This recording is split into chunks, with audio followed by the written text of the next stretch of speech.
দেশের ৮ অঞ্চলের উপর দিয়ে দুপুরের মধ্যে ঝড়ো হাওয়া সহ বজ্র বৃষ্টি হতে পারে। সেই সঙ্গে ঘন্টায় ৪৫ থেকে ৬০ কিলোমিটার বেগে ঝোড়ো হাওয়া বয়ে যাওয়ার আশঙ্কা রয়েছে বলে জানিয়েছে আবহাওয়া অফিস।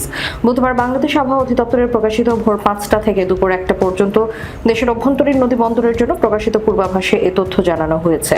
পূর্বাভাসে বলা হয়েছে, বুধবার ভোর ৫টা থেকে দুপুর ১টার মধ্যে রংপুর, দিনাজপুর, রাজশাহী, পাবনা, বগুড়া, টাঙ্গাইল, ময়মনসিংহ, সিলেট অঞ্চলের উপর দিয়ে পশ্চিম অথবা উত্তর পশ্চিম দিক থেকে ঘন্টায় ৪৫ থেকে ৬০ কিলোমিটার বেগে অস্থায়ীভাবে দমকা কিংবা ঝোড়ো হাওয়া সহ বৃষ্টি বা বজ্র বৃষ্টি হতে পারে। এ কারণে এসব এলাকার নদীবন্দরগুলোকে ১ নম্বর সতর্ক সংকেত দেখাতে বলা হয়েছে।